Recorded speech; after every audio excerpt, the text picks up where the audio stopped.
Hello to the reviewers of my video interview for the Douglas O'Connell Global Internship Program. My name is Azariah Cuff, and I am a junior business administration major minoring in global humanities at the Tuskegee University. Today, I'd like to begin by posing a question. What underlying barrier shaped Frederick Douglass's experience while traveling to Ireland? Although the meeting between Frederick Douglass and Daniel O'Connell was highly anticipated because of their shared commitment to human rights and the abolition of chattel slavery, Douglass still carried a deep fear within him. That's so crazy to believe, right? A freed man who was so confident in public speaking and inspiring others could still experience the fear that even across the ocean, he would not be embraced or seen as fully human. But it was the truth.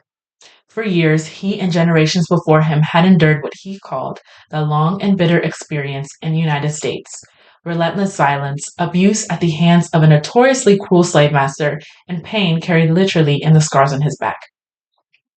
This was the true barrier Douglass faced. Not just physical boundaries, although those were present as well, but hesitation, doubt, and fear shaped by real experiences. However, he was astonished to experience the opposite. In Ireland, he was met with openness, kindness, and respect. That gave him so much hope, not only for himself, but for the people he had fought for all those years, whom he described as the saddest people the sun sees. Even before I studied marketing, I was drawn to how Douglass understood the power of storytelling and public platforms, how narratives could travel across borders and shift public consciousness. That understanding is part of what connects his legacy to my own path. Both Frederick Douglass and Daniel O'Connell inspire me because they understood that shared humanity must be recognized across borders. O'Connell used his platform to condemn slavery publicly, while Douglass used his voice to tell the truth about it. Together, their legacies remind me that global perspectives strengthen movements for justice. As a strong believer in cultural competency and global awareness, I pay close attention to the nuances of the cultures that we seek to connect with.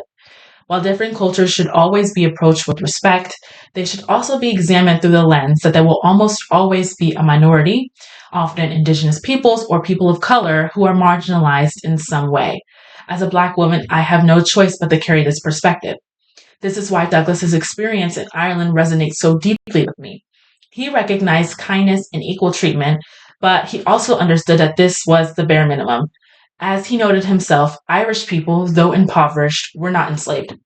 They retained autonomy over their lives in ways that Black Americans did not.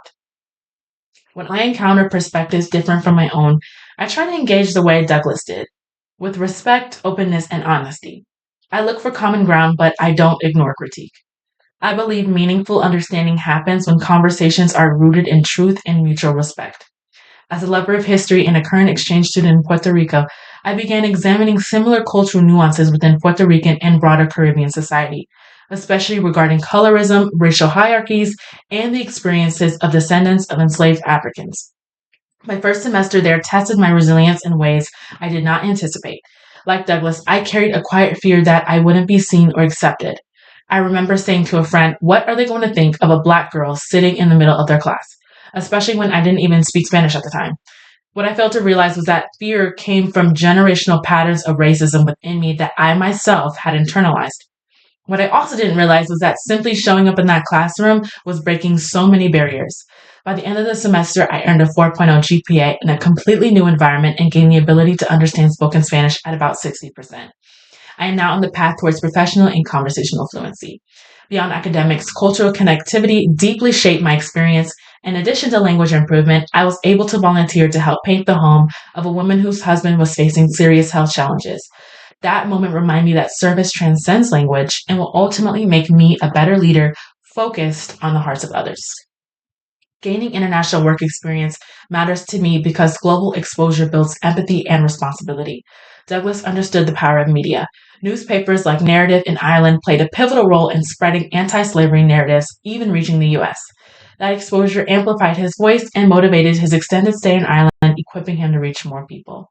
Today, media marketing and global communication shape whose stories are told and whose voices are heard. I want to be a part of telling those stories, and I know I can advocate for marginalized communities with international work experience and through this life-changing program. Thank you for your time.